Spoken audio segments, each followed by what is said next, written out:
looks like we're just waiting for Brad and we can get started. Mhm. Is Andy on? He is, yep. Oh, yeah. My participant list didn't go down far enough.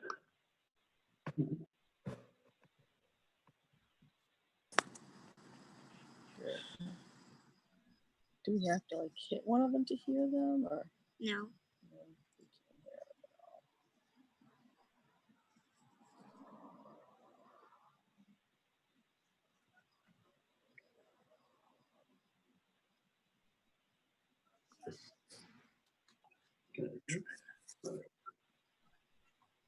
Hi, John. Did you have a question before we got started?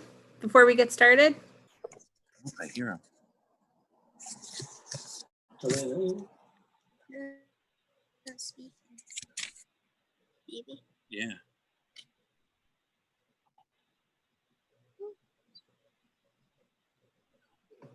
Erica coming.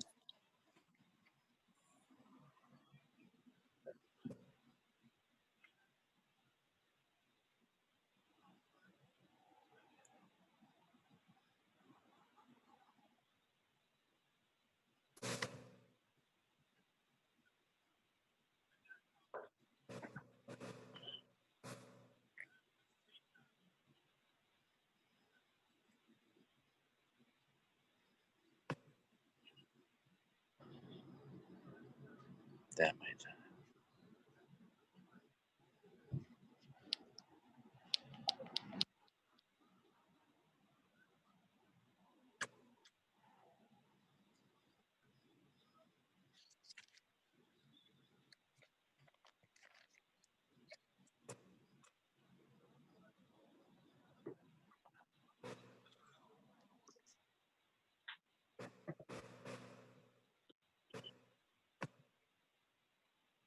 Erica, did you see that chat that John Robinson didn't think he could hear you? Yeah, I see that. Hey, folks, I can hear you now. Okay. Oh, good. That's Oh, good. I don't know what I did. Maybe I unmuted and put the speaker at the same time. I'm not sure, but I can hear you now. How are you? Looks like we have Brad as well. Oh, good. Mhm. All right, Gerard, do you want me to take a roll call to confirm quorum? Yeah, yep, that'd be great. Thanks. Okay. Gerard Ahern, Present? Brian Holmes, Present. Andy Kishtitz, Present. Brad Reed,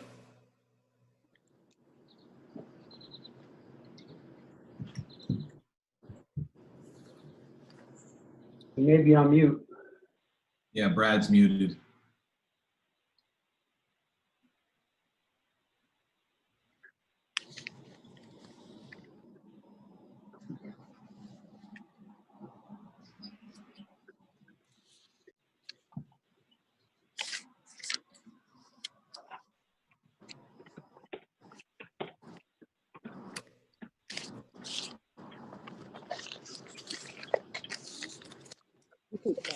Brad, are you able to unmute yourself? For some reason, I'm not able to unmute you. Just sent him a chat, but I don't know. He's just on the phone. Yeah, most of the time he participates by phone as well. Yeah. Brad, if you're able to, could you just confirm your presence by chat?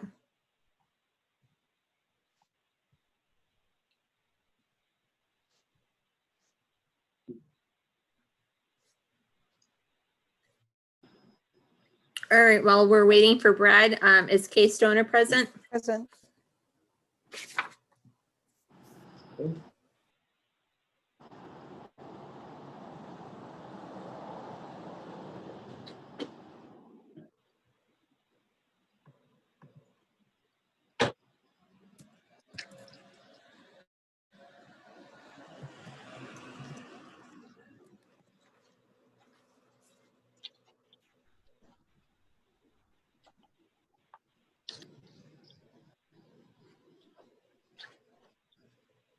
I sent a chat message to Brad to see if he answers the Yeah. chat message.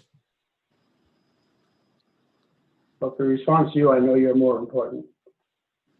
Oh, this might be him here.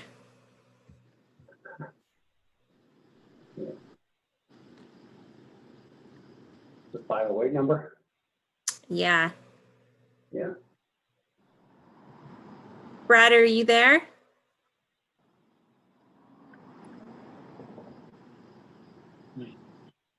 Hello, can you hear me? Hey, Brad, we can hear you. Okay, good. Finally got this thing to work. Yeah, you won't see my picture. I mean, you can if you want, but anyway, I'm on my You're cell present? phone. Eric, I'm is this present.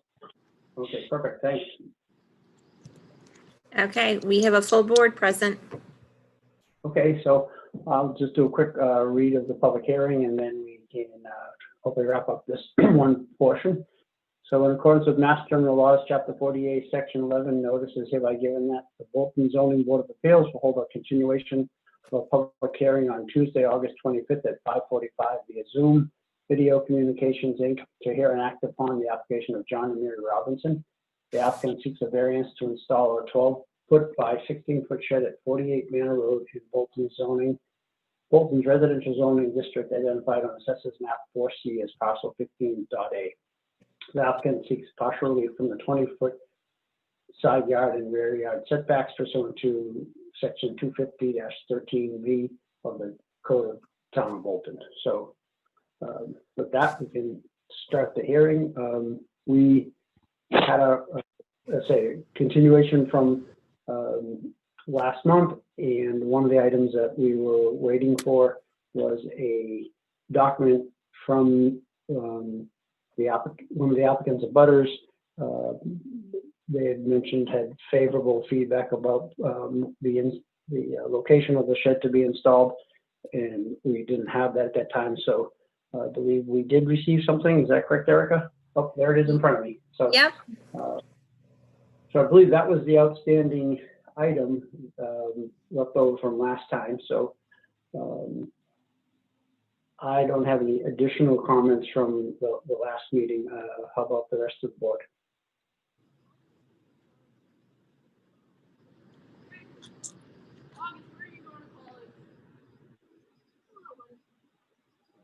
Is the team, the board members satisfied with that document? The people on mute? Yeah, this is Brian. That's what we were waiting for, so I'm fine with that now. Right. That's fine. Hello, I'm on board with that.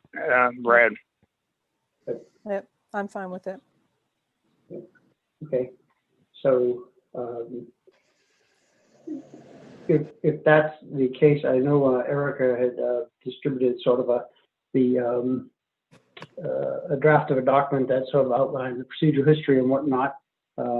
If people are satisfied or comfortable with that, as well as no edits or changes, then we would just need to take a motion whether to accept or to deny the variance. So, like just click it.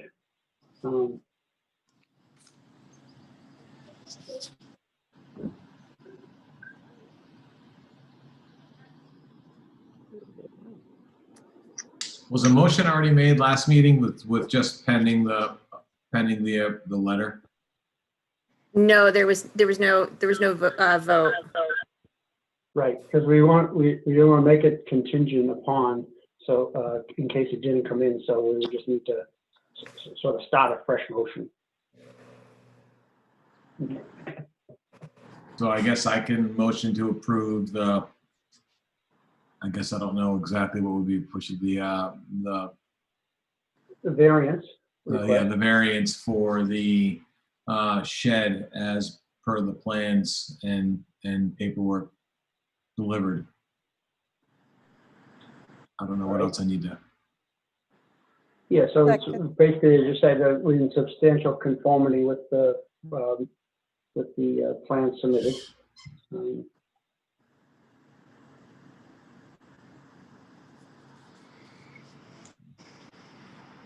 So sort of here in Eric is the bottom section of that. That's what, if that's your motion, it would be to grant the variance from side yard and rear yard setbacks for placement of a 12 by 16 foot shed in substantial conformance with the plans, Yeah, and here's that condition that the board typically states. So that's stated here. I will second that. Okay, so we have a motion to accept the variance for the side yard and rear yard setbacks to place the 12 by 16 shed, and it would be within substantial conformity of with the documents provided. So, so we have that motion. All in favor? Or you have to do a roll call, right, Erica? Yes, roll call. Okay. Gerard Ahern, Yes. Brian Holmes, Yes. Andy Kistutz, Yes. Bradley Reed, Yes, Kay Stoner. Yes, I realize, Gerard, we also need a motion to close the hearing. Okay. I move that we close the hearing.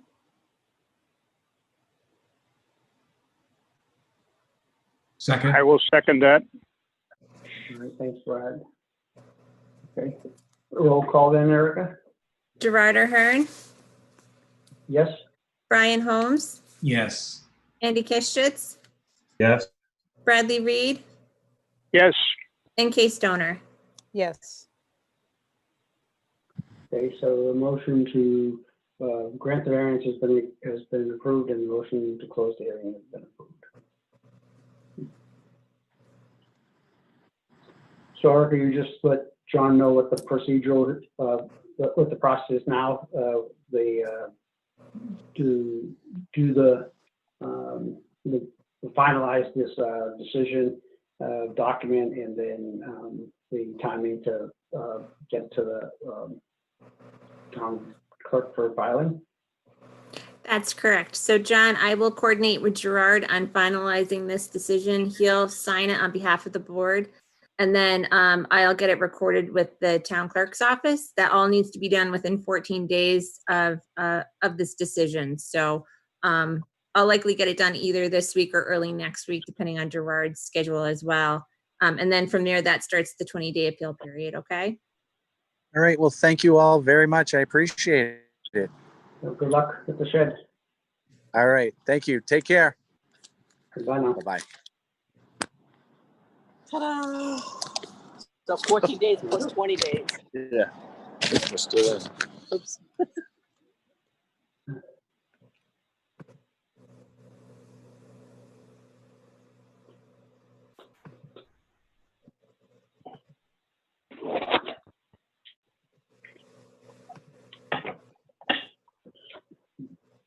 Okay.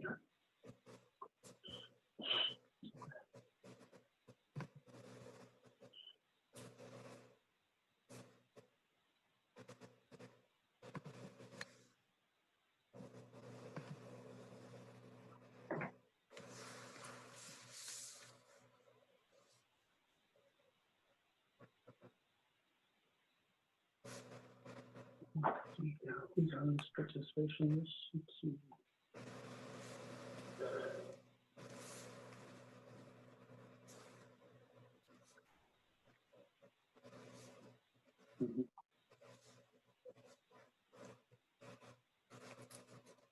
Eric, we anticipate Joe Pesnola calling in or zooming in.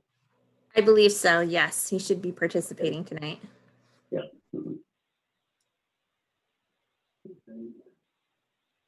You see some applicant up there. That's good.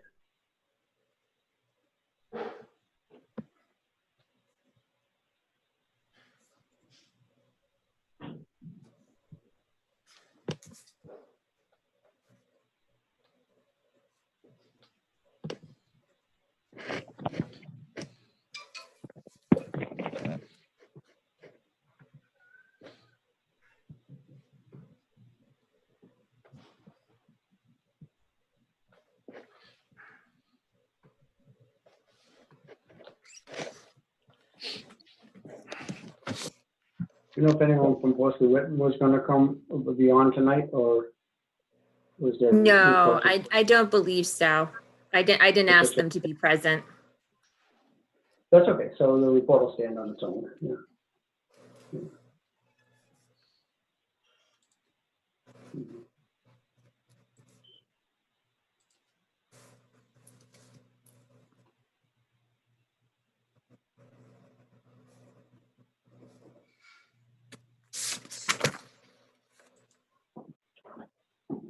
Maybe when we discuss that, we can just bring it up and highlight the most recent items.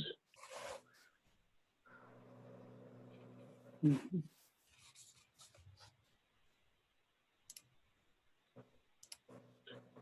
So let's see.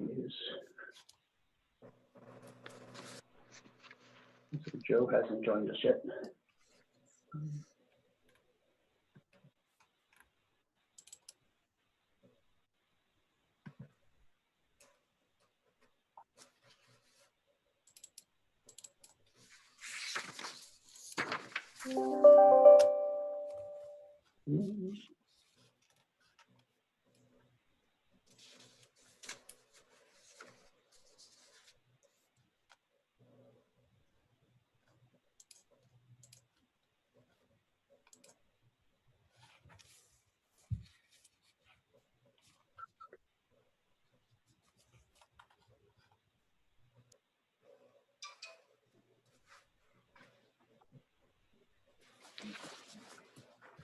Eric, can the people here at the moment, the people that are on? Who are the people participating right now? Yeah, can they hear me? Because I just wanted to, or if you can put a note out that just says we're waiting on Joe Pesnola, and then we can. Sure, I can write a chat message that says that. Yeah, sure, Sure. thanks. Just so that people don't think we're stonewalling. Yep, that makes sense. Thank you.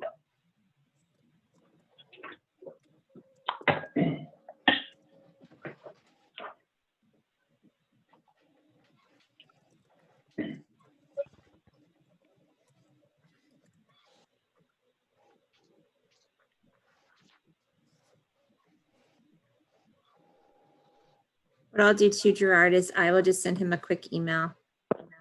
Okay. So I'm turning up my phone because I don't know if that Andy sent a message, if it's to me or is it to you that the volume seems low, but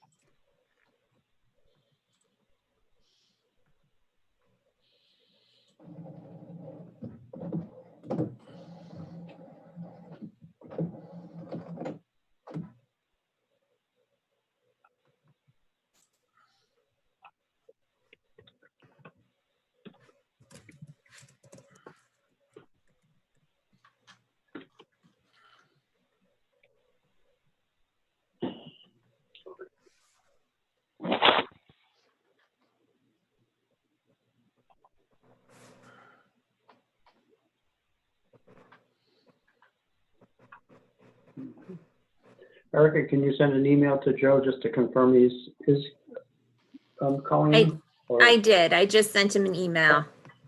Okay, perfect.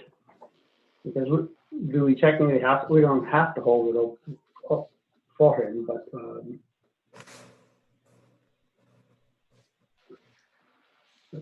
right? No, we could certainly get started. I anticipated his participation. He did write that letter today and submitted Oh, it. yeah. So I'm expecting him to participate, but I don't see any reason why we can't get started. Yeah, so when we start, you can at least do the roll call and then I can read the notice and then, we can get into the matter. Sure. So I don't know that we need to do the roll call again. We did it at the beginning of the meeting, so we know that we have a full board present. So I think we could just begin with reading the notice. Okay, so In it, let me minimize this. So in accordance with Mass General Laws, Chapter 40A, Section 11, notice is hereby given that the notice the Zoning Board of Appeals will hold a continuation of a public hearing via remote participation on Tuesday, August 25th at 6 p.m. to hear and act upon the application of the Woods at Farm Road LLC into Shenny's and Farrell PC. The applicant seeks a comprehensive permit for a proposed housing development entitled The Woods at Farm Road to be located in Bolton's residential zoning district at the corner of Farm in Berlin Roads, identified on Assessors Map 3C as parcel 72, approximately 2.47 acres. The proposed development consists of 4 single-family detached home ownership units. 3 of the units will be sold at market rate, and 1 of the units will be sold as affordable to those who earned 80% or less of the area median income, family income, to be counted on the Town of Bolton's affordable housing inventory in accordance with General Law, Chapter 40B. Hearing items tonight, we anticipate will be the applicant's formal response to Horsley Witten's peer review letter, discussion of outstanding department comments, and that'll include the right-of-way property lines, stone facade matter, sugar maples, and the discussion of the waiver list, and then open it also for public comment. So with that, why don't we start with the applicant's response to Horsley Witten.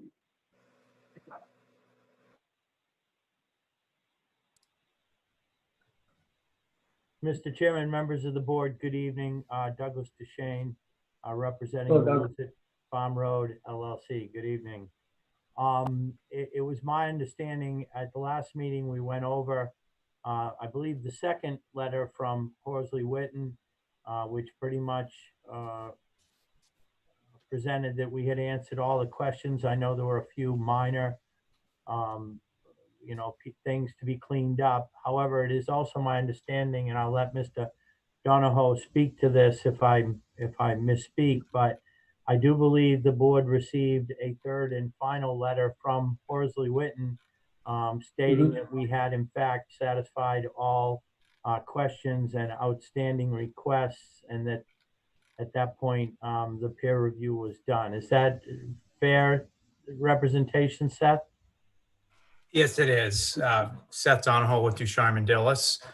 And we received a letter dated July 31st from Horsley Witten, and their conclusion is a statement that says we satisfactorily addressed their prior comments. So I don't believe a response to that was warranted. Right, okay. And Erica, do you have that letter? Can you bring it up? I think, within the letter, if I recall reading it a couple times, well, they did believe a lot of the items, they had no new comments, whatever. I think there were some items in there where they would recommend that the ZBA consider certain language for waivers for conditions as we get further along the process when we're starting to look at a decision and documenting that. So I just wanted to sort of reinforce that. Well, I think they did at the end of the day note that they have met their inquiries. There are some items in there that we'll have to review as we look toward a decision.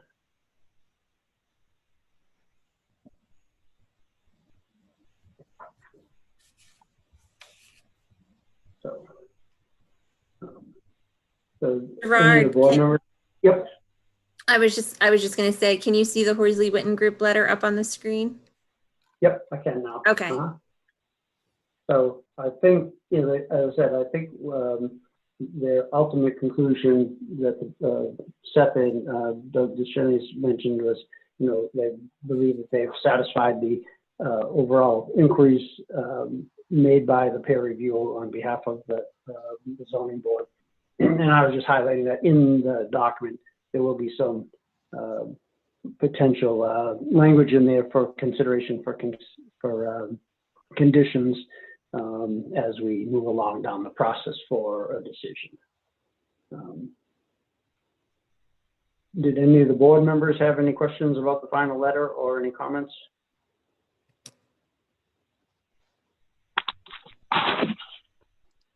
I did not. This is Brian. Thanks, Brian. This is a question that basically doesn't relate to Horsley Witten, but I'm at some point we should discuss the letter from Concom. The points that were brought up, they were both brought up in March and now have been clarified a little more in this latest correspondence. So I think we should, we haven't spent a lot of time on that particular part of it, so I think we should probably at least go over that. Yeah, those board comments are part of the agenda for tonight. So, but yes, thanks for at least chiming in on this part, and then we'll, after we sort of close the loop on this aspect of it, at least we'll know we're not either fielding new requests to them, or we've, closed the loop on the requests that have gone to them. Yep. Mr. Chairman? Yes. If I could respectfully request, if we're going to have people speaking, could they identify themselves and provide us with their name and address so that we know who's speaking? Because I have no way, I don't know who's speaking sometimes. So Okay, so sorry about that. The two speakers prior to myself were Brad Reed, who's one of the board members, and Brian Holmes, who is one of the board members. So we hadn't opened it up to the public comment. I was just fielding inquiries from the board members to see if they had any questions about the Horsley Witten letter. thank you very much. Yep, thank you. So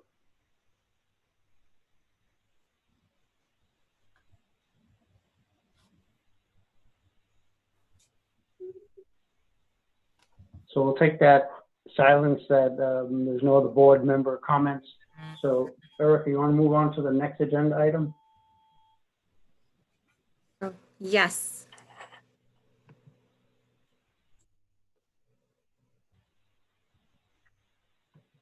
So, and I see in the participants, did Joe Pesnola join us? He did. Oh, He yeah. did. Yep. Okay. Yes, so, Mr. Chairman, I'm on. Oh, thanks, Joe. So did you have, I know you had written a letter to the board, so which is always helpful, your sort of analysis and sort of the layout and organization skills on that. So, but do you have any particular comments about the last Horsley and Witten letter that would be different from anything we just spoke about? No, Mr. Chairman, I concur with you that it appears everything has been addressed by the applicant's team, and there are just a couple of issues that Horsley Witten recommends be memorialized in a condition or two, and I can work with Erica on that when we get to pointed drafting decision language. Okay, great. Well, that helps us close that loop. And all right, so let's move on. So what is that? So then department comments. So Erica, there in the agenda, there's certain items there, the right-of-way, the stone facade, the sugar maple. So if you can organize the comments that we receive from departments around those categories, then we can bring those up and go through the comments. And I Sure. presume oh, go ahead. No, I'm sorry. No, go ahead. No, go ahead. I was just going to say that the right-of-way property line can be addressed fairly quickly. Ducharme Dillis had submitted revised plan sheets just recently, and so that should be on your screen now. Right, so why don't we have Seth respond to those then? Sure. Sure. If the board would like, there were only 3 minor revisions that we were requested to do, and I can run through those cohesively quickly for you. Sure, take your time, Seth. Appreciate it. So the sheet that Erica has up, that is our layout plan. And previously there was a request from DPW, and I believe it was echoed by the police department, that they would prefer to have the existing yield sign replaced with the stop sign. So at the top left of your screen, we're specifying a stop sign is to go in place there. There's also a detail for the installation of that on the same sheet. And then previously we had spoken about the possibility of adjusting the intersection of Berlin and Farm Road because it comes in at a less than perpendicular angle. And the existing roadway pavement is forced to meet that angle due to the abutters property lines to the north. You can see on the sheet, we've identified it as map 3C parcel 5, which is 168 Berlin Road. There's a plan of record for that, and it shows a projection in the vicinity of our proposed stop sign. And that's what's creating the curve in the road, Farm Road, and also preventing us from extending the pavement from Farm Road going to hit Berlin Road at a perpendicular angle. And the final thing we were asked to do was related to some tree specifications, and that's on the next sheet. There was some correspondence from the tree warden. Originally, there was a question if trees could be installed at the front of the property due to the presence of an existing overhead wire. So you can see the overhead wire on your screen. It's designated OHW. And we have staggered the trees with the input of the tree warden. And my understanding is he's approved the location of these trees. Those are sugar maples, and we were asked if we would install a specific variety, which is called Green Mountain, and we specified those on the plan as well. So in total, you'll have 6 sugar maples at the front of the property to preserve the existing streetscape. And that was it for changes that we've made to our plan sheet. So they're fairly limited. If the board has any questions on the specifics to those, I'd be happy to address them. So Seth, are those are those annotated with AS, or what? Where are those shown on this current? Oh, That's correct, Mr. Mr. Chairman. Okay. They are noted as AS. There's a different variety of maples at the back of the property, which is a red maple. Oh, there they are. Okay, down. And those are the AR. Perfect. Yep. Okay, Green Mountain. I see that. Thank you. Gerard? Yes, Erica? I would just also add to my recommendation would be in the decision to condition the final location of those trees to be coordinated with the tree warden. You know, I did my best to coordinate with him in the exact locations he wanted them, but I think it's always helpful if he's just present at the time of installation, just to get the final location. So. Okay, good recommendation. Yeah, they probably materially will change from there, but yes, if there's some reason that the specific spot on this plan isn't exact, then yeah, that'll help. Yeah, I say that because in speaking with the tree warden, who's done plowing for the town in the past as well, he very much understands where they plow and they stockpile snow. So that was part of the reasoning for shifting some of the trees, even though it appears we shifted some of them closer to the overhead wire. He was sort of balancing the overhead wire with the snow storage locations in the right of way as well. He wants to give the trees the best optimal location, you know, to survive. So that was our discussion. Okay.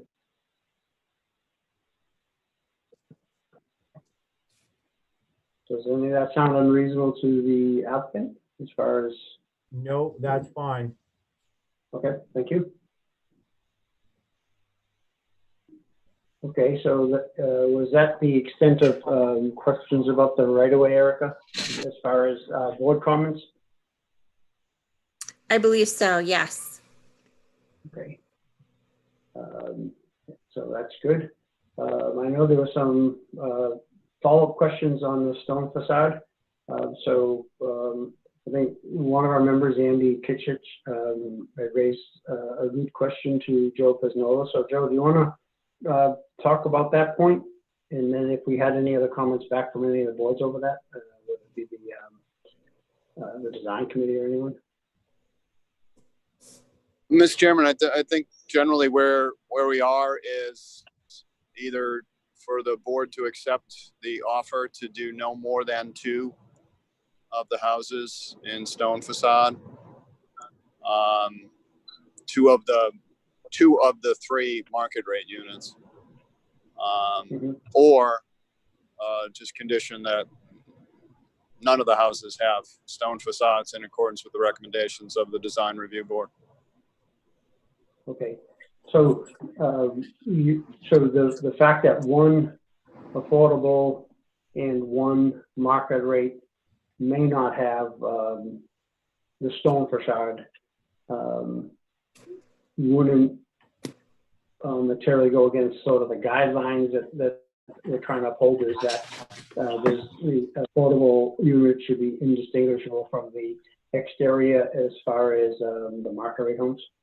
No, in my opinion, if you had two with the stone facade being the two markets, and there was the affordable and the third unit having no stone facade, then you've met the blush test on the affordable not being distinguishable.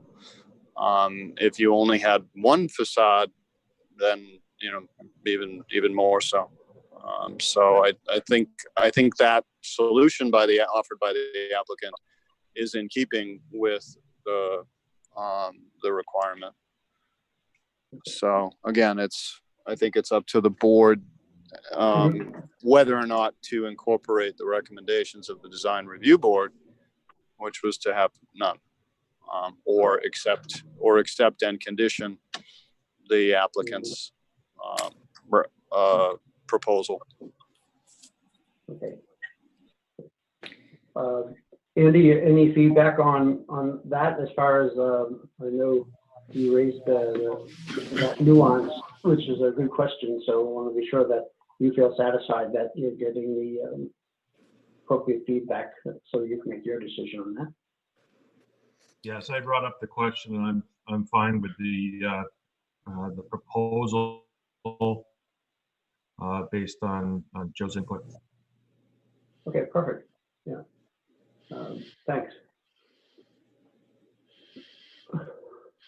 So, Erica, there was no new information from design review board, right?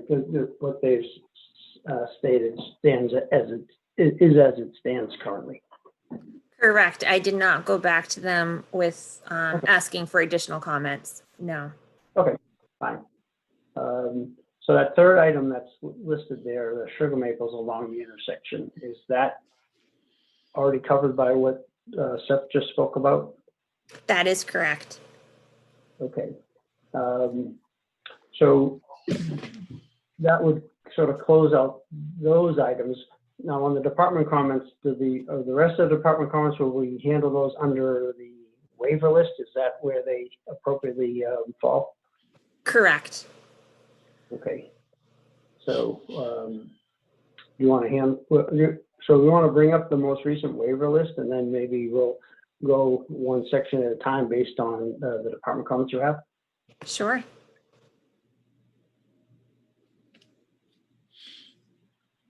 Okay, so this is the waiver list that Mr. Duchesne had submitted in July. Mm-hmm. Okay. And that would be inclusive of anything so far based on different design changes or plans that have been updated and whatnot? That is correct. The only thing, I was reviewing this today, and the one thing that we may want to ask the applicant to update is under the zoning. I think at the last hearing date, we had clarified the setbacks for each of units 3 and 4 to the front yard property line. So we may want to update that. Okay. But it's at least substantially, I want to be sure that the list is currently the list that we should be looking at. There's nothing, the applicant hasn't added, or because they've made changes, they don't have to add something or take something away. That is my understanding. Mr. Duchesne can verify, but that's my understanding. Okay. Yep. Mr. Chairman, when we last spoke, I believe at the last meeting about waivers, we had in fact made 3 changes to the waiver list. And we went over those in detail, but I'll run through them because they are very short. under our wetlands request, we added the language and associated regulations because the Bolton Wetlands bylaw has both a bylaw section and regulations. So we wanted to make sure that we were just comprehensive in our request, that it applied to the regulations as well. On the next page, we added a request to remove, you recall we had discussed removing those two buildings, the Sugar Shack and the cellar.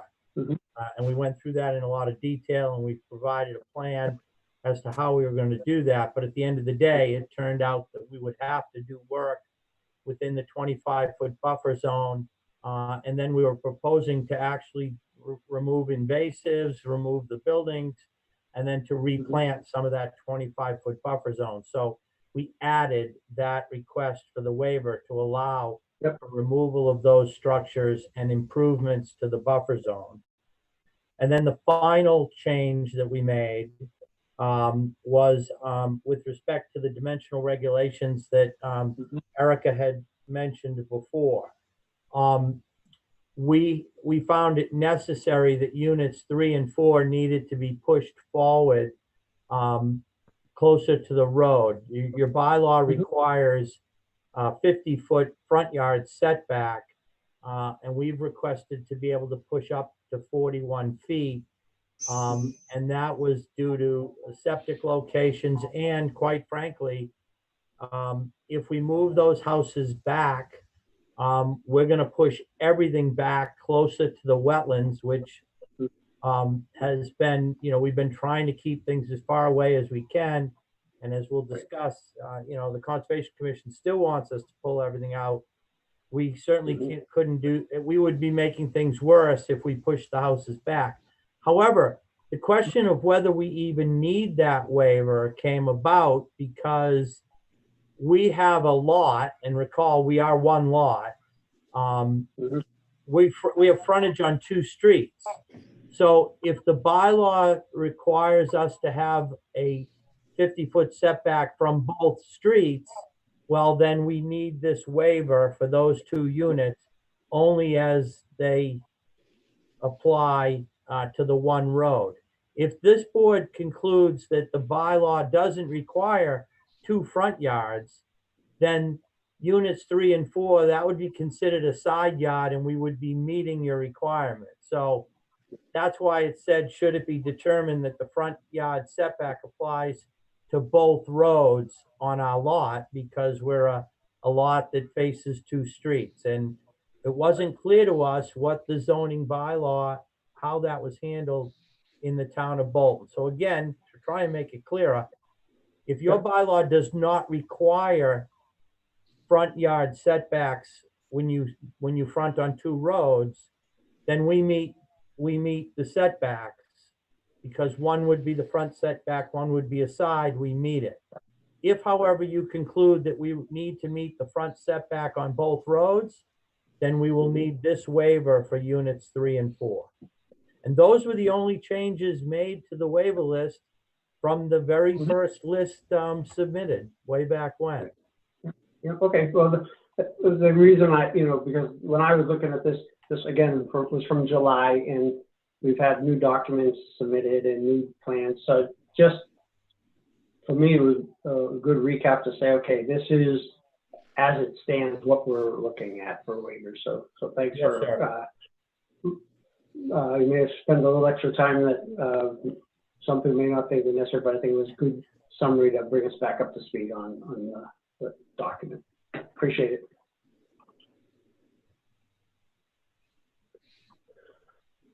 Okay, Erica, so you want to bring up the board comments relative to the first, we might as well go in order on this waiver list there. Sure. Actually, it may be easier to start with Board of Health, since Board of Selectmen and Conservation Commission are related. Okay. Would that be okay? Yeah. Sure. Okay.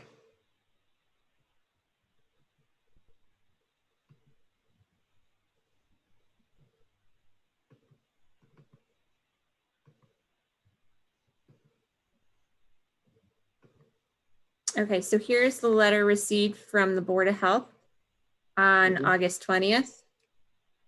Right. Okay.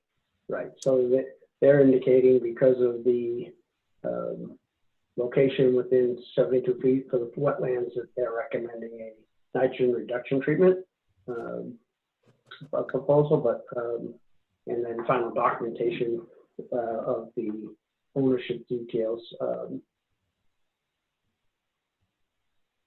Mr. Is Chairman, there if I any could, I think I can Sure. answer this one very quickly. Good. The board, obviously, the planning board has a concern about our reduction in the distance from the wetlands of 72 feet, which is, requires a waiver from the local regulations. I will remind the board that we do meet DEP regulations. However, we are willing to and have proposed use of nitrogen reduction for the septic system, and therefore we have met, we're willing to agree to the board's treatment request relative to this waiver. So we are providing nitrogen reduction.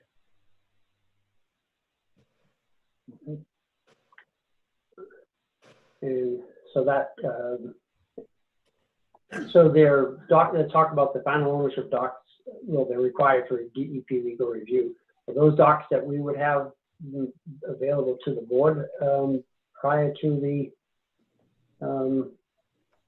construction, or how? No, does that work? those documents would be provided to the Board of Health when we go in for the permits for the septic system. So we will have to generate those and provide them to the Board of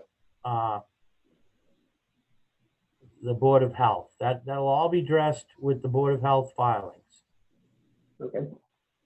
And I'll remind you, we are required to meet DEP requirements with respect to sewage disposal and water supply.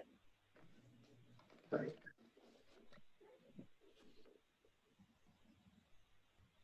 Gerard, Yep.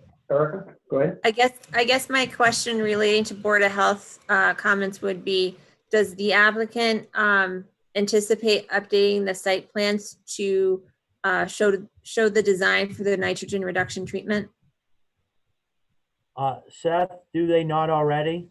Yeah, so sheet C 3.1, I believe, it's the utility sheet. And there's a nitrogen loading calculation as well as specifications for the system on there. This development is using a single septic tank, and that septic tank will be equipped with the nitrogen reduction unit within it. And that's as allowed by the state approval and something that's typically done and allowed by the Bolton Board of Health as well. Okay, so is that a fast system, or are we talking about something else? It's shown as a fast system. Okay, so in the past, I thought that the plans were, so does it call, so on the plans currently, it indicates a fast system? It does, yes. Okay, let me pull those plans up. I apologize, I missed that.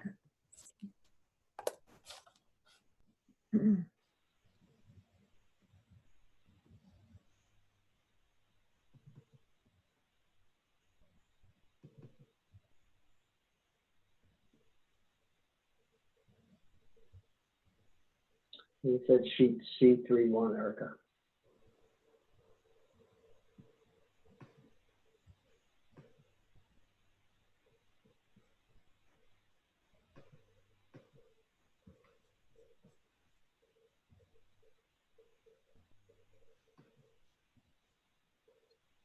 Okay, I see that here, microfast. Septic tank, dual compartment septic tank with microfast 1.5.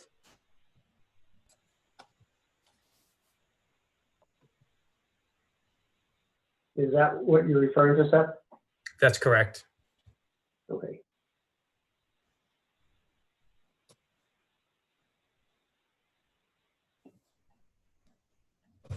So this being, an area way over my head, is it just because it's a microfast system, does that infer that it's nitrogen loading? to satisfy, or is there some language that needs to be noted somewhere in the document? So the state actually certifies these systems to provide a level of nitrogen removal beyond what is normally done. This particular system has what's called a general certification, which means that it can be used across the board in communities that allow it, and Bolton is one of those communities that would allow it. Okay. So, Erica, is that section that talks about nitrogen treatment notes, is that satisfy what you're talking about or thinking about? Yeah, so the FAST system is typical. That's what I am aware of when we talk about nitrogen pretreatment. Okay. So, yep.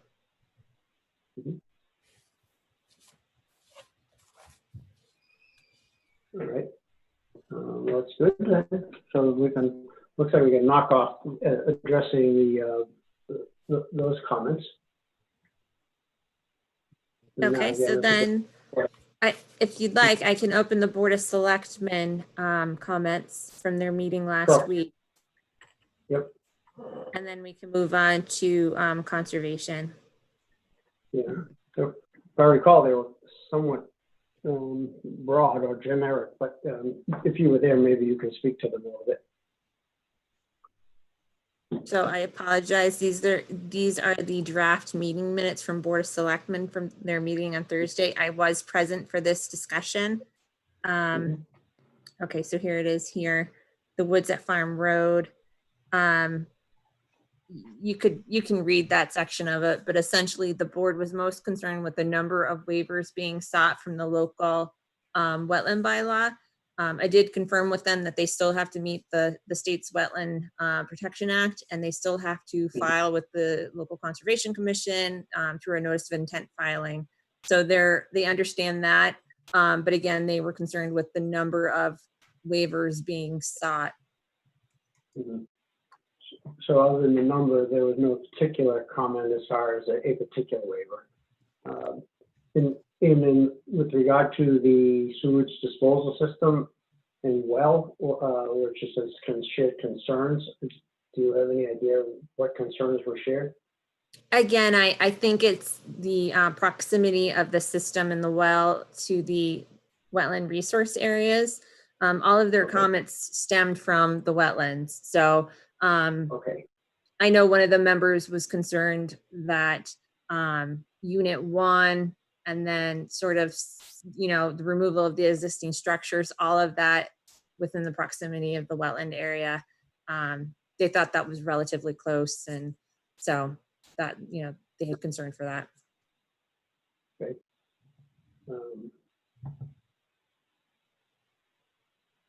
All right.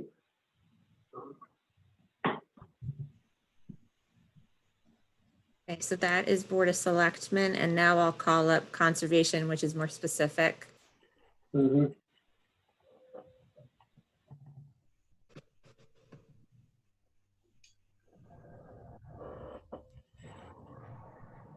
These are the comments from the Conservation Commission.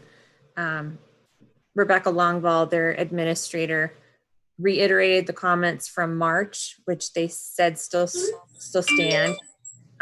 And then we just recently received these new comments. Right. So do those line up with the actual list of waivers, or are those just in general?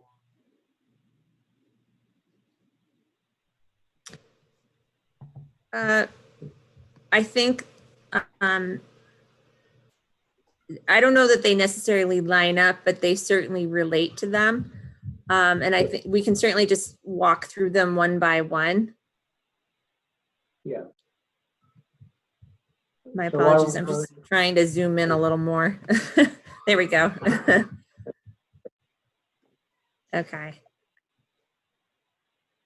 So their first comment has to do with the restoration mitigation of the invasive species management plan. I believe this was submitted at the last hearing. Right. So I can forward this to Rebecca so that she has it. So I think that comment has been responded to in a roundabout way. I just need to get them the information. Right. Mr. Chairman, if I might Yeah, well, add, there's that was also reviewed by Horsley Witten. Correct. Part of their peer review. So this proposed removal of the buildings and the proposed mitigation and invasive species management plan has been on the table a while. It's been reviewed by your peer reviewer. Everything was changed as requested. The plans show it. And now on, the day of the meeting, we get this comment. Mhm. Yeah, I'm certainly appreciative of the fact that we do often get comments the day we're meeting, so we don't always have ample time to review them, but. No, I understand that, but my point is this mitigation. But I understand your point too, is that. Been on the table a long time and was reviewed by your peer reviewers. Yeah, I get that, thanks. Yeah. So, And it will be part of our conservation filing. right, right. So the Conservation Commission is going to get a chance to review it then again. Mm-hmm. Okay. And Gerard, I will take responsibility for that. I apologize. I don't think I don't think I sent it to them. So they probably didn't know that it existed, to be honest with you. So, but again, I think that comment's been addressed, so I don't see it being an issue. Okay. So let's move on. Let's see. So I think this next bulleted item has been discussed in the BAS. Provide alternative analysis. I believe this was even a comment of Horsley Witten related to the impact exemptions needed relative to reducing the number of impervious surfaces and area of disturbance through reducing the number of structures, but attaining the same number of livable units. And the applicant was not agreeable to this. So I think this comment as well has been vetted, and we can sort of move on from that. Right, because as currently designed and as proposed by Evan, they're looking at the 4 individual units, 3 market, 1 affordable. So, and let's say with the work that's done to them moving it around to get as optimal location as they presently have provided. Okay. All right, so then you want to move on to the next ones regarding referencing bylaws directly? Yeah, so I think this is probably the most pertinent comment that they made. I think they'd like to see direct reference to the bylaw and the regulations for all of the waivers that they're seeking. So they say reference the bylaw directly, for example, when asking for buffer zone exemptions. It is unclear whether an inquiry for an exemption from the buffer zone under the Wetlands Protection Act or the adjacent upland resource area of our local bylaw. So I think this is a very legitimate comment. To know it should be the latter, as it would be counterintuitive for the board to approve a waiver for the Wetlands Protection Act, considering the project will still be required to be reviewed and go through the permitting process with the Conservation Commission specific to the Wetlands Protection Act. So I think they're just looking for specificity here in the waivers list, so that it's clear that we're talking about the aura and not just a 100-foot buffer. Right. And the 25-foot notice. If I may respond to that. Certainly.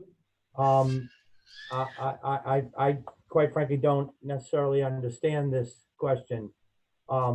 If you'll look at our waiver list under wetlands bylaw, we cite the chapter and we write exceptions are requested from the Bolton Wetlands Bylaw, section 233-2 and its associated regulations to allow for alterations within the upland. And then we specifically provide the requested waiver.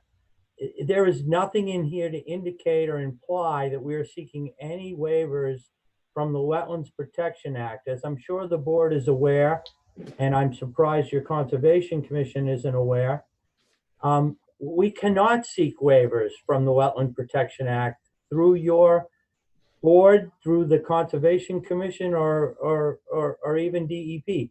We have to meet the regulations under the Wetland Protection Act. These exempted these waivers or exemptions that we're requesting are only to your local bylaw, as we have suggested in the very waiver request. Bolton Wetlands Bylaw, Section 233-2 and associated regulations. What more detail or what more can I provide that will indicate that we're not seeking waivers from the Wetland Protection Act? We're not allowed to do that. I really do. I mean, that is there a clarification is fine. subsection or anything else that we're missing here? Hello, this is Brad Reed. I just have a comment. We have a 100-foot buffer zone for a reason in this town. We have no sewerage that's public, and we have no water supply that is public. Therefore, this town is under a lot of pressure. So if this system fails, who's responsible? I understand that, sir, but I'm being questioned as to whether or not we're seeking waivers from the Wetlands Protection Act, which clearly we're not, and I'm being told that I didn't ask with enough specificity that we were seeking waivers from the Bolton Wetland bylaws only. So I'm just trying to understand what it is they want us to provide. Obviously, they want you to provide a clarification between the Bolton laws and the state laws. Well, but they're right. But they are the waiver, the exception of the waiver they're requesting does deal with the Bolton, as I said, Wetlands Bylaw, Section 233-2. And they do say under associated regulations. Erica, is the associated regulations broad? Is that what the board is asking about, or is it? It seems, I don't know if that's what their issue is or not. They could be referencing the bylaw or the regulation. I think they're asking the applicant to clarify. Let me go back to their comments. Okay, so they specifically say bylaw in the comment. Yeah. So Gerard, do you mind if I ask a question? Because I think I'm getting confused. Okay, thank you. So I guess my question to the applicant would be, we have other projects in town that get permitted under our local wetland bylaw, and they do work within the Aura area. So I'm trying to understand why for this project, the applicant needs to seek these waivers. I guess that's my question. What specifically requires them to seek these waivers? Attorney DeShanes, can I address that? So the waivers to the local wetlands bylaw are something that's granted through the conservation process, and that's through filing a notice of intent. And as the board's aware that the comprehensive permit, its intent is to essentially act as one permit for the project and cover all of the local bylaws. And so that's why we're asking for those specific setbacks as part of this application. Okay, thank you. That's very helpful. So in a typical process, it would be the Conservation Commission that the applicant would be seeking those waivers from? Right. Okay.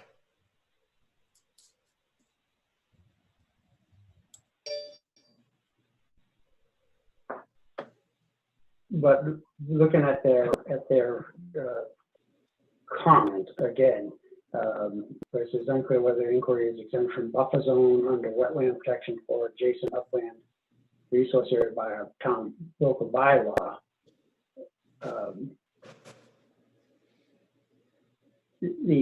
They're looking specifically at the bylaw, not the Wetlands Protection Act, correct? Right, I think that's what the Attorney DeShanes said. So,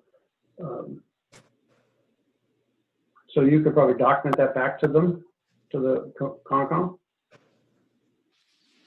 Mr. Chairman, I'd be happy to send them an answer to this question. And in fact, it will answer this question and the next one, and that is by saying that we are seeking no waivers from the Wetland Protection Act in any way, shape, or form. And the only waivers we're seeking are from the local bylaw. I'm happy to respond to that in writing. All right, that would be helpful. Thank you. Okay.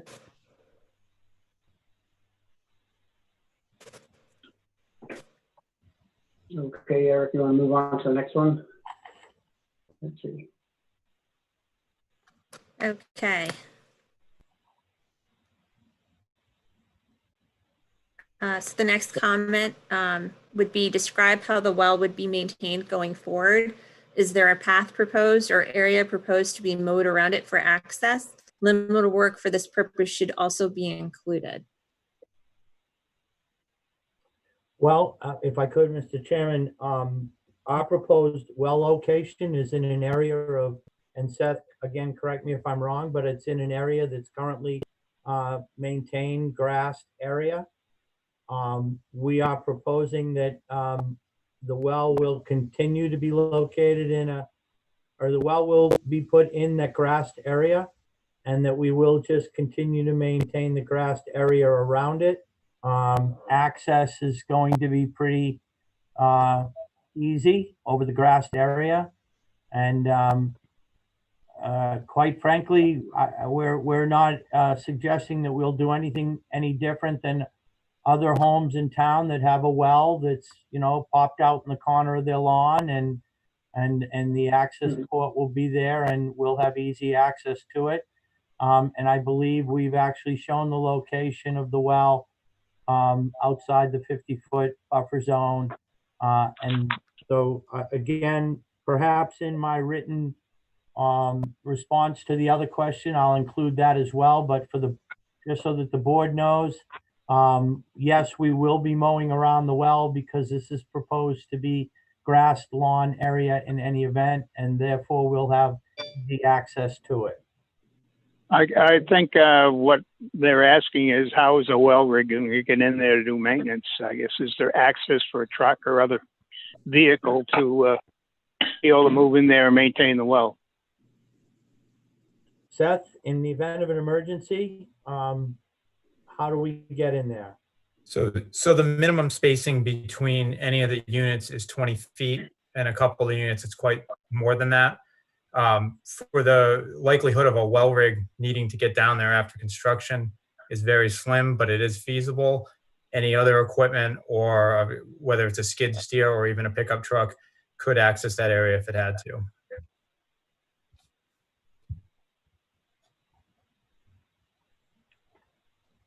Well, it might be nice to delineate the path so there's no doubts.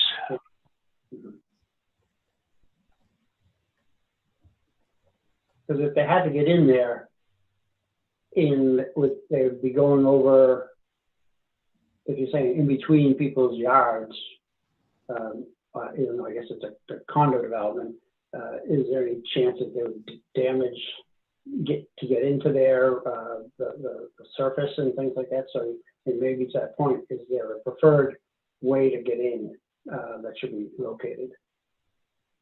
Yeah, well, I think, you know, when people start moving into things, they move furniture and lawn furniture, or maybe a shed, maybe something else that will block the way. That's just why I'm asking. Mm-hmm.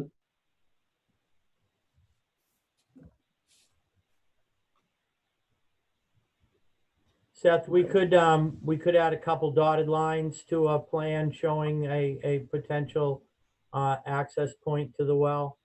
Say Absolutely. That would be fine. Between units 1 and 2. And if I could remind the board too, as this was reviewed by the fire department, one of their requests was that we keep a 20-foot minimum clear path to the south of unit 1. So there's always going to be a clear path to get around that unit. And we'll designate a secondary access for the well area as you've requested. Okay, so that would be helpful.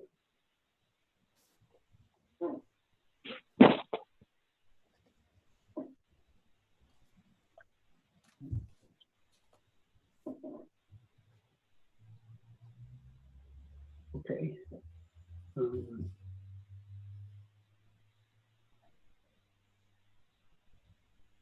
So it looks like the next item would be the town should rely on the setback as is and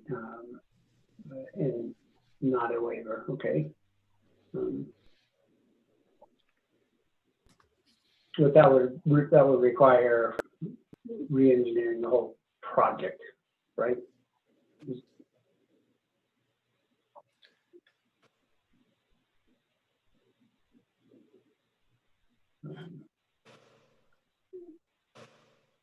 How about that next question about the land recovering from being a dump in the past? I'm not aware of this property or the history of it. So anyone have any feedback on that item?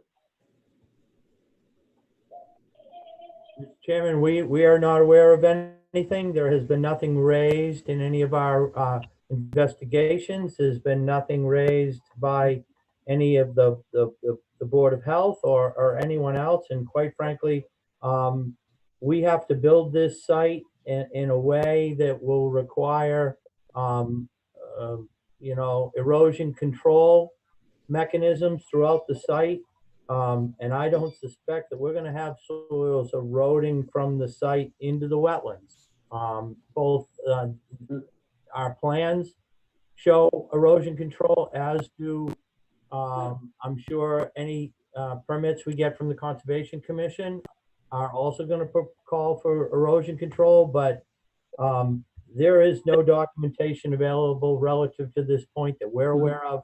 No, sir, with all due respect, do we think we need to go hunting this down and figuring this out? I have no idea where this comment came from. Yeah, neither do I, but but that is okay, thank you. And then the last item, Erica, it deals with the increased traffic. That is correct. So the benefit for the developers to design a way to emphasize and naturally delineate the boundaries of the wetlands and address concerns of traffic that may be a beneficial location. Can you speak to that a little bit, Erica? I don't know how much clarification I can provide to the board. I haven't talked to Rebecca specifically about this comment. I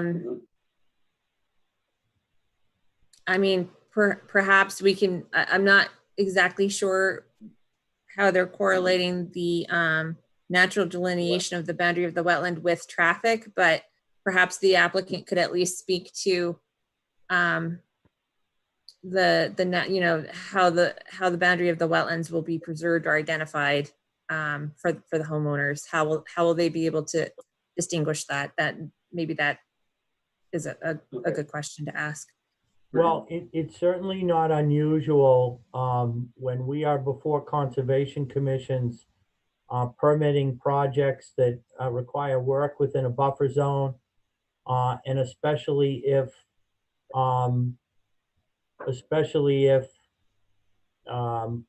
that the disturbed area, the development area, is ultimately going to become lawn area. We are asked many times by conservation commissions, how are the people going to know where their back lawn ends and where does the buffer zone begin or where does the wetland begin? And I fully expect that we will vet that question with the Conservation Commission when we're with them. But what I will provide to the board is that our usual resolution of that is that we will agree to provide posts with a placard on them that say, wetland boundary or wetland buffer, do not disturb. And you just place those posts with the little placard on them at reasonable intervals, every 100 feet along an area where you have a concern about a neighbor, about a resident, expanding the backyard or perhaps dropping lawn clippings or something in that area. Now, that won't be an issue here, in that we'll have landscape company doing that, and they will be provided notice not to dump their clippings anywhere that they're not supposed to.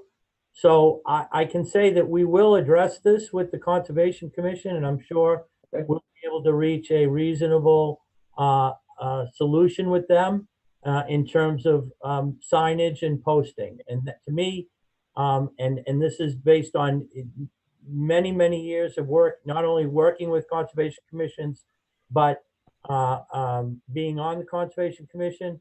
We usually address this either with a post with a little sign, or in some instances, the Conservation Commission prefers that we maybe place strategic boulders along, the wetland, or along the, at certain points to delineate that area. So again, sir, I am confident that we will provide something satisfactory to your commission when we're with them getting our order of conditions. But I really do believe that's the place to address that. And so my answer to the commission would be that we're willing to work with them to provide some kind of natural delineation at the boundaries, and we'll do so when we meet with them on the order of conditions.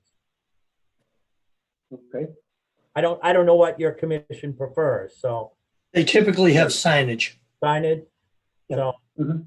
yep. Okay. We'll definitely work with them in providing that. All right. Thank you.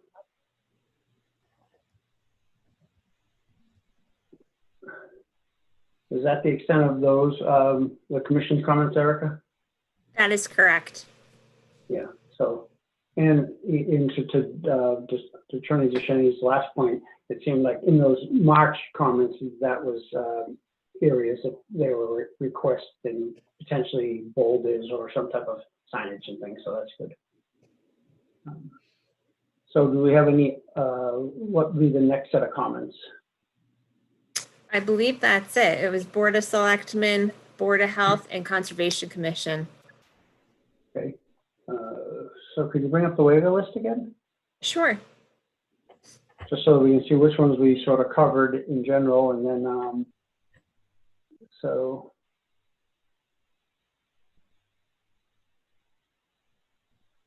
the first waiver is under that groundwater protection, would be to allow for the construction within the four single families, correct?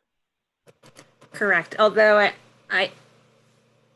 single family homes are exempt from that bylaw requirement. However, I think just to be safe, the applicant's requesting that waiver in case the Board of Health considers the single family homes to be something other than single family homes. So that one is a typical waiver that we see from 40B developers. Okay. And So Mr. then we, if I yes, could go ahead. If I could add, the groundwater protection, although we're seeking a waiver from that local regulation, if in fact the board doesn't think we're, single family structures because we're really poor, the town can be comfortable knowing that the groundwater protection was a big part of our filing with Horsley Witten in terms of our stormwater management and groundwater protection. And Horsley did a full peer review of that. And so I think the board can be comfortable that we have in fact met standards for groundwater protection. Seth, is that not true? Can you add to that, or? Sorry, Doug, I lost my connection for a moment. The groundwater protection, as Erica said, is something that's been typically added to the 40Bs. And that's something just in case it was determined to be more than a single family home. Okay. So then we went through the wetlands bylaw questions. Want to flip down, Erica? And then the Board of Health, we went through that item, correct? Correct. And then, so the zoning ones are the sort of the last ones that we haven't had any input on. Let's see, so the first item, that's standard would be an exemption because it's multiple single-family structures on the lot. The dimensional setback we've already talked about. On driveways and parking ways, 2 shared driveways on 1 lot that would be necessary to for the access points that they have here. And then the Scenic Roads one that is without having to go to the planning board separately. My understanding that's why it's been encompassed in here so that the board would act on that that waiver, correct? Attorney DeShanies? Yes, that's correct. Again, comprehensive permit is a one-stop shopping. And so we want to subsume the planning board permit for working on a scenic road. We want to build it right into this application. And as we've shown on our application and on our plans, we have shown what we'll need to do for tree removal. And we probably spent more time on the trees we would be adding. So yes, Right. that's why this is in here, is so that the comprehensive permit can act as a comprehensive permit for all purposes. Okay. Gerard, do you mind if So, I have 2 comments related to the zoning? No, I was going to ask either yourself or if any of the board members have any comments or observations. So go ahead. Okay, so the first one was the comment I made earlier, just for the front yard setback for lots 3 and 4. Correct me if I'm wrong, Seth, but I thought 41 feet was for one of the units and then the other unit was a different dimension. So I would just ask if that's the case, that particular waiver be updated to show both offset dimensions. And then my next comment would be related to Scenic Roads. And it's more just for the board's benefit that yes, they could seek a waiver from Scenic Road, but that does not prevent them from having to go through a shaded tree hearing with the tree warden, which is it's either a federal or state law. I think it's a state law requirement.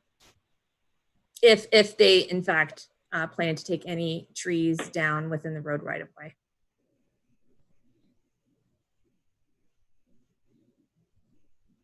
If I could just address the comment regarding the setback issue. Sure. Sheet C 3.0, which is or 2.0, excuse me, which is the layout plan, that has the dimensions of all the units to the right of way. So we did request 41 feet and unit 4 is actually 42.9 feet from the right of way. So yes, we can specify the 2 of them, but we're not talking about a massive difference in distance here. But I appreciate the need for clarity on that. Great. Thanks. And Mr. Chairman, I have one question when I could. Certainly. Go ahead. The request for again, and I know this is somewhat confusing, the request for that setback, those 2 setbacks that we've just discussed, the 41 and the 42.9.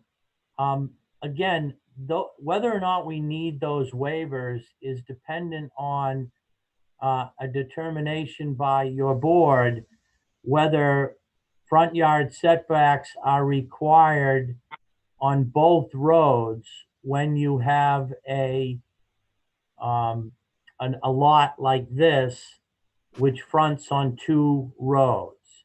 Because if it isn't a requirement that you have 2 front yards, then as you can see, units 1, 2, 3, and 4 would all meet the front setback as to Berlin Road, and then they would meet the side yard setback as to Farm Road. So again, I guess we're looking for the board, the board to make a determination of whether there's a requirement for 2 front yards on a corner lot or not. Because if there isn't, then we don't need this waiver.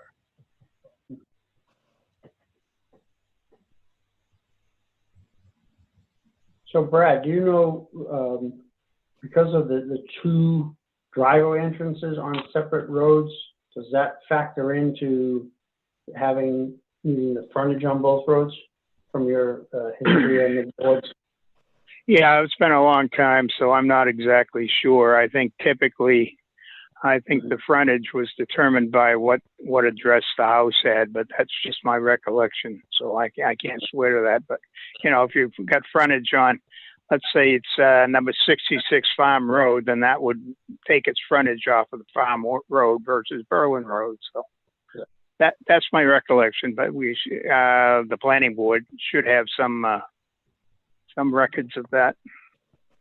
I think I don't know where. Gerard, you I can provide clarification if you'd like. Yep.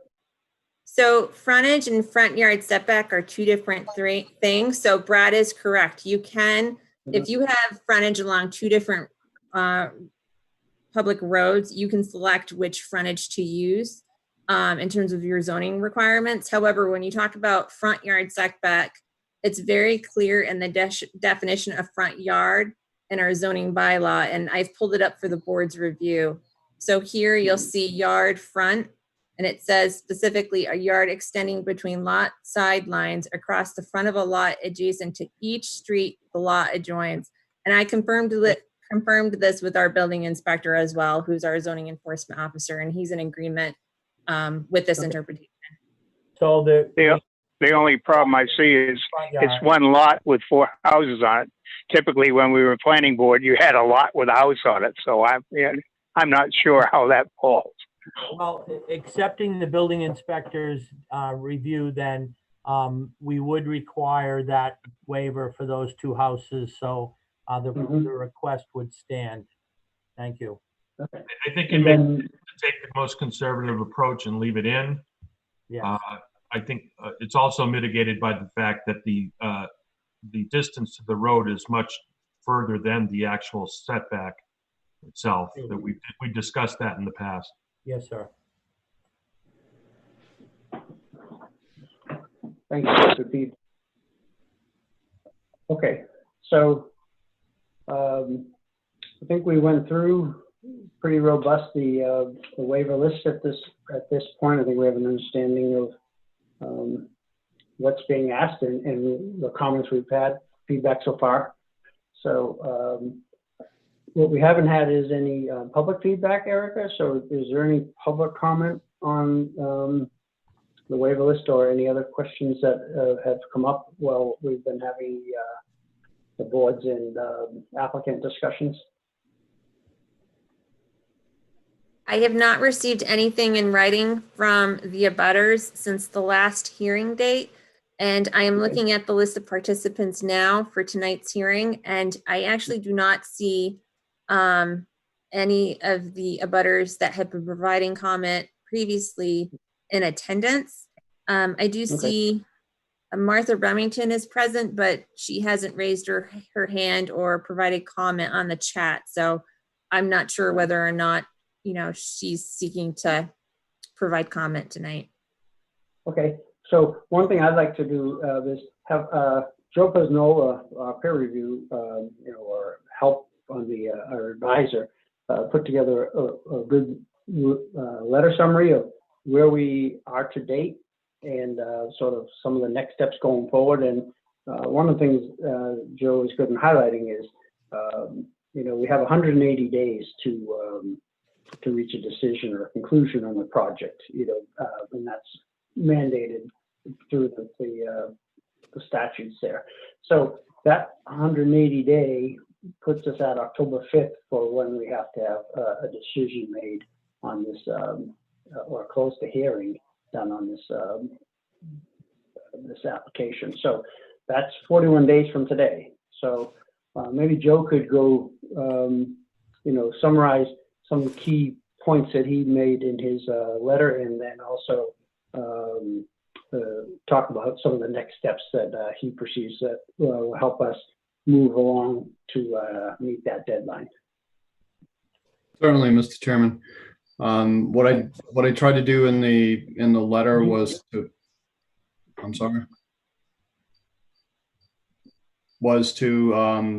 outline, kind of the segments of the process that we've gone through. We've talked about peer review, and the peer review seems to be put to bed. And as I said, we can work with Erica to make sure that the couple of comments that they recommended be memorialized as conditions get into any decision the board makes. With regards to town departments, staffs, boards, and commissions, I think you've gone through that. There may fall out from that a couple of items. The applicant talked about maybe providing a response to the commission's letter that came in today. But I think the Board of Health comments are satisfied, and the rest seem to be commentary for the board's consideration and your deliberations. I think the next steps would be to begin to instruct Erica to begin a possibly a draft that works to move some of these items into the forms of conditions. That's if the board is inclined to move towards a decision that would, possibly be an approval with conditions. I think what's important for the board to do at this juncture is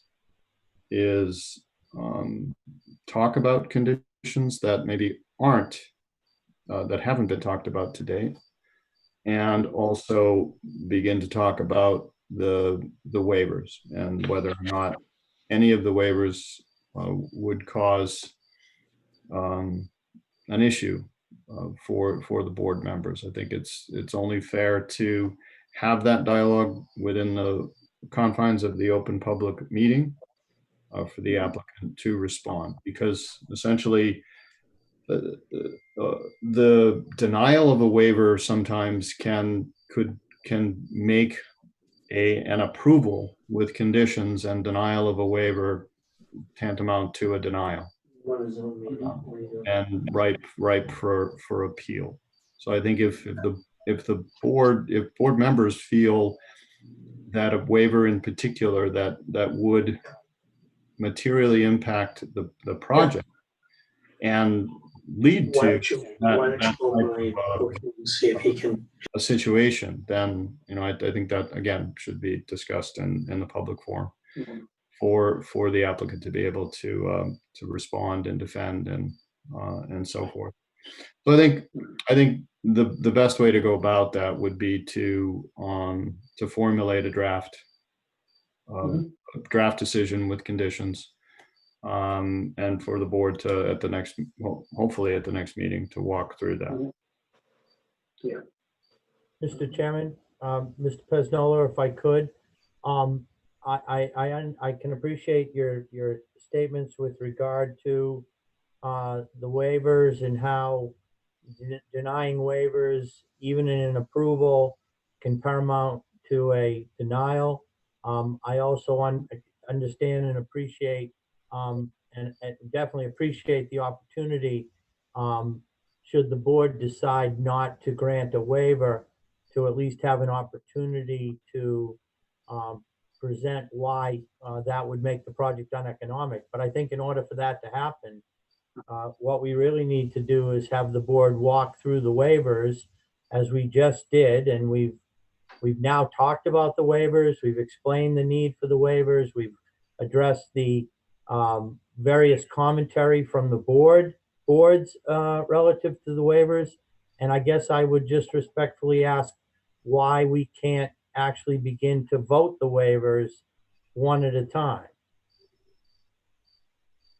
Certainly, the board it's the board's pleasure to pretty much do whatever they feel comfortable with.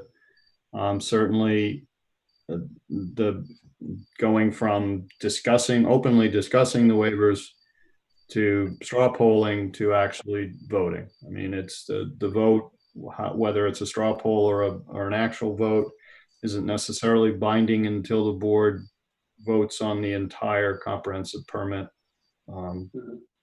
with the waivers there. So certainly we can identify the waivers that would be major impact.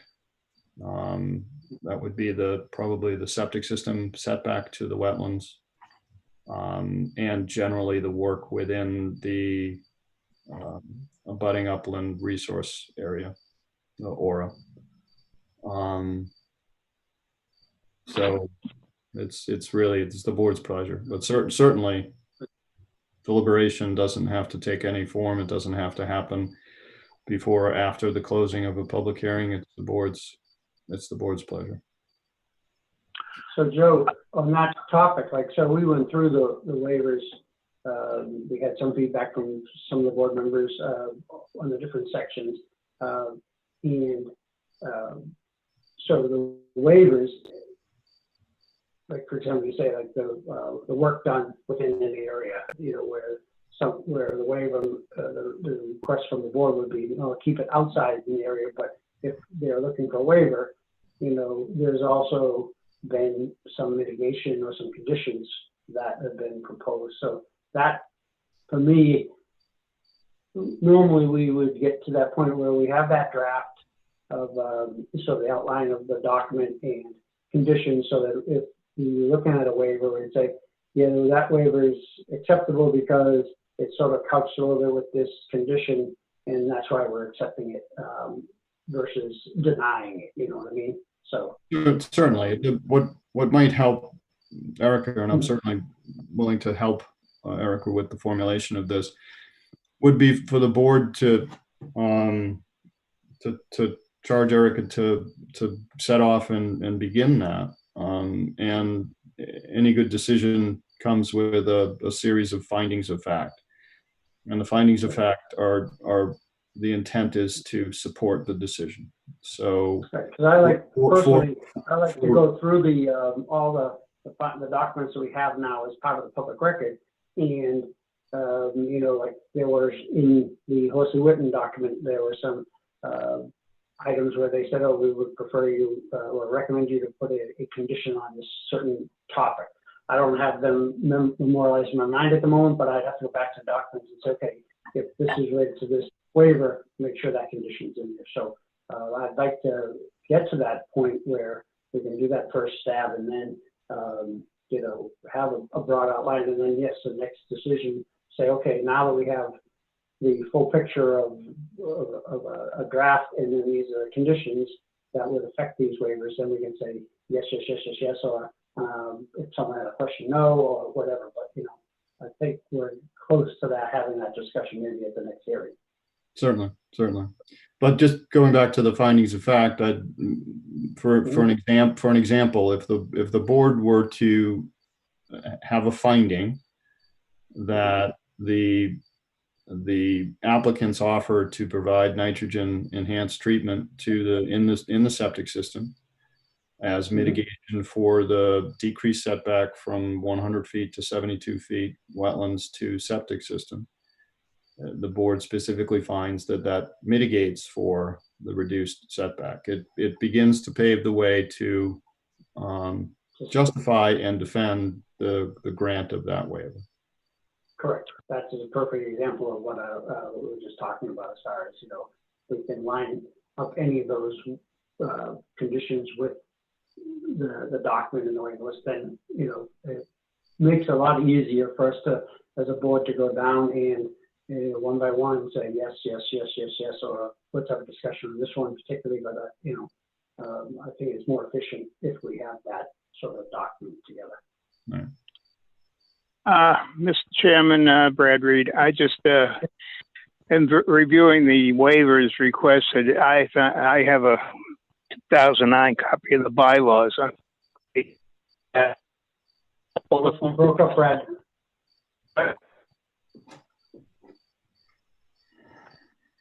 Just the copy of the highlight paragraphs that apply to the waivers being requested from the bylaws. You broke up on I didn't hear that, Brad. Could you repeat what your concern is? Yeah, well, no, it's not a concern. It's kind of a request for clarification. Okay. Yeah, it would be helpful if we could, maybe get a copy. My copy of bylaws is pretty old. It's 2009, so I don't have a current copy of the bylaws, particularly where it applies to the wetlands bylaw of the town. So it would be kind of nice if we could at least highlight the paragraphs that apply directly to the waivers requested. That's all. Yes. Eric, can you pull that for Brad? Of course. I didn't realize that some of the board members didn't have the most recent copy. So what I'll do is I'll send the entire board an updated PDF as well as a link to the bylaws online. Okay, great. Thank you. No problem. Okay. So with that, then why don't we look toward a date? So Erica, because some of it's going to fall on you to start the draft document, to pull some of this together, and you know, as Joe recommended or offered, he is certainly make himself available to help with that, and I'll be available to help too, as sort of any of the board members. When do you think procedurally you'd have, or practically have, something so we could say, okay, for the next meeting date of X, we could potentially have some type of document that we could facilitate that walkthrough of the waivers? Sure. I would seek, or it would be helpful for me if we could meet in another month rather than in 2 weeks, just because I am taking the week of Labor Day off. So it will take me some time to get that draft completed, and then to have you and Joe review it. So my recommendation, or what I would desire, is that, you know, we could meet in another month. I know typically towards the end of the hearing process, we tend to meet in 2 weeks increments versus a month, but I just think in this instance, I would need that month. Okay.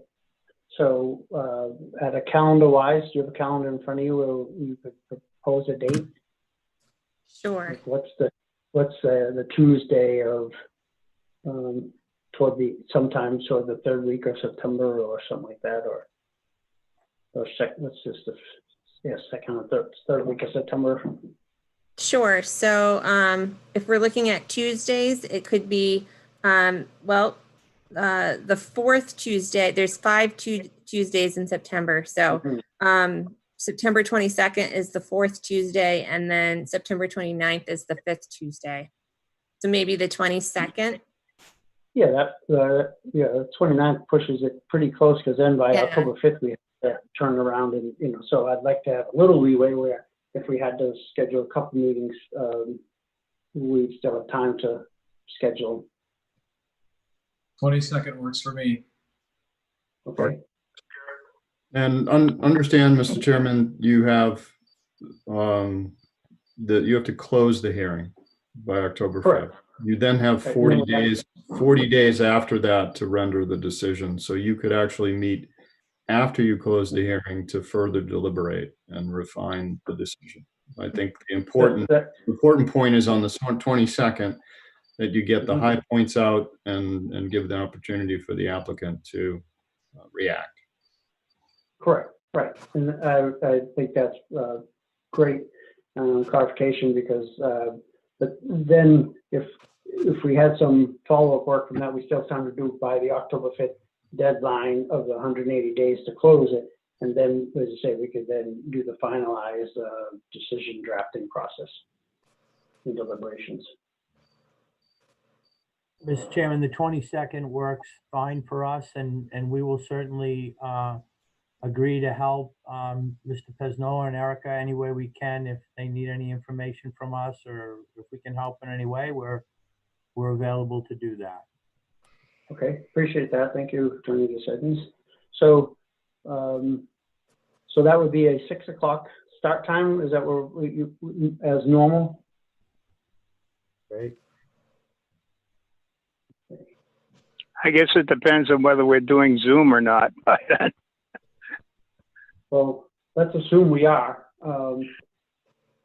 because I'm not aware that they've changed, that it's changing at any time soon. Are you aware of any developments, Erica? I am not, no. I think I'm more than likely, I think it's going to be by Zoom. Okay. Great. Yeah, okay. So, we have a motion to continue the hearing until October 22nd at 6 PM via Zoom. I will September motion, 22nd. Right, Go ahead. Tuesday, that's I will Yeah, motion October. to resume the meeting on September 22nd at 6 PM. Second, okay. Roll call, Andy, or excuse me, roll call, Gerard Ahern, Yes, Brian Holmes, Yes. Andy Kishitz, yes. Bradley Reed, Yes, and Kay Stoner. Yes. okay. So we'll continue this hearing until September 22nd, Tuesday at 6 PM. Very Great. good. Thank you very much for your time, and we look forward to working with you on the 22nd. Yeah, thanks for your assistance, and thanks Seth and Joe, appreciate it. Okay, good night. Good night. Thank Yep, you. good night. Mhm. Okay, so I think we had one other item for us as a board, is just Erica had included some minutes at the last, throughout the last couple weeks for review tonight, so do you want to bring those up, Erica? Sure. Mm.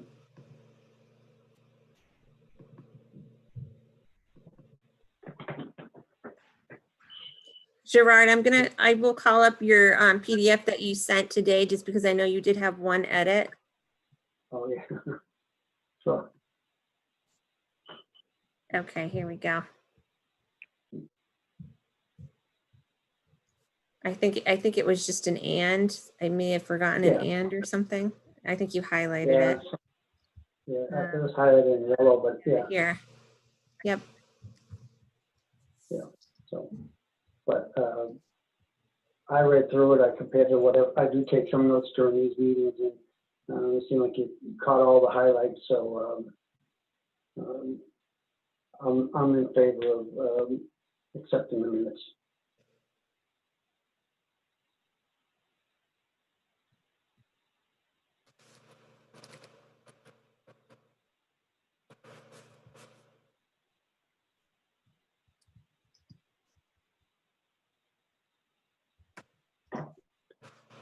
Anyone else have any feedback on the minutes? Certainly chime in. Yeah, no, they were fine. I read them. They were fine with me. yeah, I looked at them. They're good. All right. And Stoner, you always have a good critical eye too. Are they good for you? Thumbs up? Yeah, it's good for me. Yeah. All right, perfect. And did Andy already opine, or is he's on mute? Okay by me. Okay. So, Erica, you need a motion to approve the minutes? Correct. Okay, I make a motion that we approve the minutes as presented. okay. Second? Second by Kay, okay, perfect. So roll call, Erica? Gerard Ahern, Approve, yes? Brian Holmes, Yes. Andy Kishitz, Yes. Bradley Reed, Yes, and Kay Stoner. Yes. Okay, perfect. Thanks. So that's taken care of.